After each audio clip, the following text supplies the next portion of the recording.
শ্ৰদ্ধাৰ ৰাইজ, আসসালামু আলাইকুম, নমস্কাৰ। আজি মই লাইভ অহা কথা আছিল শেহতীয়াকৈ আইনলৈ বলবৎ হোৱা ৱাকফ সংশোধনী আইন 2025 অৰ্থাৎ ৱাকফ এমেণ্ডমেণ্ট এক্ট 2025ৰ ওপৰত মতামত কিছু মোৰ পেজৰ পৰা ৰাখিবলৈ। কিন্তু ইতিমধ্যে মই সেই কামখিনিৰ কথা চিন্তা কৰি থাকোঁতেই এনেকুৱা ধৰণৰ কিছু খবৰ আহিছে, যোনবোৰ খবৰ মই কেতিয়াও মানি ল'ব পৰা নাই, বিশ্বাস কৰিবলৈ পৰা নাই যে আৰক্ষী প্ৰশাসন এই পৰ্যায়লৈকে আমাৰ গণতান্ত্ৰিক যি অধিকাৰ, আমাৰ প্ৰটেষ্ট কৰা যি অধিকাৰ, সেই অধিকাৰৰ পৰা সংখ্যালঘু জনগণক বঞ্চিত কৰিবলৈ দেখা গৈছে অসমৰ বিভিন্ন থানাত, বিশেষকৈ ডিব্ৰুগড়ৰ ফালে মছজিদ কমিটিবোৰক অফিচাৰ ইনচাৰ্জবোৰৰ ফালৰ পৰা এখন এখনকৈ চিঠি প্ৰদান কৰা হৈছে। সেই চিঠিবোৰত ছাইন কৰিবলৈ প্ৰতিখন মছজিদ কমিটিৰ সভাপতি আৰু সাধাৰণ সম্পাদকক ফ'ৰ্চ কৰি থকা হৈছে, তেওঁলোকক জোৰ কৰি থকা হৈছে। দেখা গৈছে সেই চিঠিখনৰ কণ্টেণ্টখিনি হাস্যকৰ। তেওঁলোকে গুৱাহাটী হাইকোৰ্ট আৰু ছুপ্ৰিম কোৰ্টত বোলে প্ৰটেষ্ট কৰাটো আমাক মনা কৰি থৈছে, তেনেধৰণৰ অৰ্ডাৰ পাইছে। সেই অৰ্ডাৰ 2013 চনতে বোলে পাছ হৈছে। গুৱাহাটী হাইকোৰ্টত প্ৰায় এটা দশক প্ৰেক্টিছ কৰি থকাৰ পাছতো মোৰ চকুত এনেধৰণৰ অৰ্ডাৰ অহা নাই, য'ত গুৱাহাটী হাইকোৰ্ট বা ছুপ্ৰিম কোৰ্টে আমাৰ প্ৰটেষ্ট কৰা যি মৌলিক অধিকাৰ, আমাৰ প্ৰতিবাদ কৰা যি অধিকাৰ, সেই অধিকাৰ আমাৰ পৰা খৰ্ব কৰিবলৈ কিবা অৰ্ডাৰ পাছ কৰিছে। হয়, 2013 চনৰ এটা ৰিট পেটিশ্যনত জাষ্টিছ উজ্জ্বল ভূঞাই অৰ্ডাৰ পাছ কৰিছিল যে এনেধৰণৰ প্ৰটেষ্ট কাৰ্যসূচীত যদি কিবা ক্ষতি হয়, সেই ক্ষতিৰ বাবে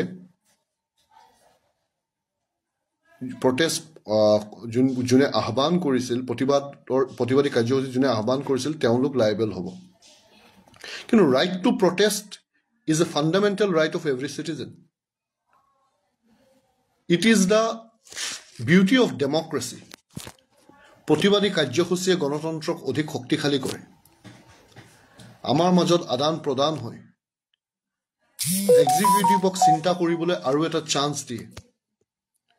চৰকাৰ প্ৰশাসনে তেওঁলোকৰ ভুল স্বীকাৰ কৰি যদি ভুল হৈছে সংশোধন কৰিবলৈ ভাৰতৰ সংসদ বা বিধানসভাত তেওঁলোকে আকৌ তাৰ ওপৰত পুনৰ বিবেচনা কৰিব পাৰে, সেই আইনবোৰৰ ওপৰত আকৌ ৰিভিউ কৰিব পাৰে, কিবা ছেকশ্যন ৰিপিল কৰিবলৈ পাৰে বা সম্পূৰ্ণ সেই এক্টখন ৰিপিল কৰাবলৈ তেওঁলোকে পাৰে।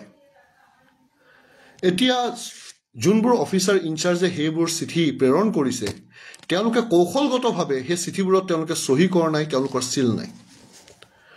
মই প্ৰতিখন মছজিদ কমিটিৰ বিষয়ববীয়াক প্ৰথমতে সেই অফিচাৰ ইনচাৰ্জবোৰক, অ'চিবোৰক যোনে তেনেধৰণৰ চিঠি প্ৰেৰণ কৰিছে, তেওঁলোকক চিঠিখন চহী কৰি চিল মাৰি কাৰণে প্ৰেৰণ দিবলৈ অনুৰোধ কৰিছোঁ। আৰু তাৰ পিছৰ মুহূৰ্তত সেই চিঠিৰ এটা কপি তেওঁলোকৰ হাতত দিবলৈ অনুৰোধ কৰিছোঁ। আমি সেই চিঠিবোৰ প্ৰত্যাহ্বান জনাম, যোনবোৰ অ'চিয়ে এনেধৰণৰ চিঠি প্ৰেৰণ কৰি মানুহক ভুল পথত পৰিচালিত কৰিছে, মানুহক ভাবুকি প্ৰদান কৰিবলৈ বিচাৰিছে। তেওঁলোকে আহি কাৰণে কোৰ্টত জনাব লাগিব যে কি তেনেধৰণৰ অৰ্ডাৰ পাইছিল। Because interpreting courts order in a ৰং ৱে অলছ' এমাউণ্টছ টু কণ্টেম্প্ট। কোৰ্টৰ অৰ্ডাৰ যদি কোনোবাই ভুল ব্যাখ্যা কৰি আছে, সেয়াও কিন্তু কোৰ্টক অৱমাননা কৰা হয়। সেয়েহে মই পুনৰবাৰ প্ৰতিজন এনেধৰণৰ মছজিদ পৰিচালনা সমিতিৰ বিষয়ববীয়াক ক'বলৈ বিচাৰিছোঁ যে এনেধৰণৰ চিঠি ছাইন কৰাটো কোনো প্ৰশ্নই নাহে। আৰু যদি তেনেধৰণৰ চিঠি প্ৰেৰণ কৰা হৈছে, পোনপ্ৰথমতে আপোনালোকে কওক সেই চিঠিবোৰত সেই অঞ্চলৰ কনচাৰ্ণ অ'চিয়ে চহী কৰি তাইৰ চিল মাৰিহে চিঠিবোৰ প্ৰেৰণ কৰক।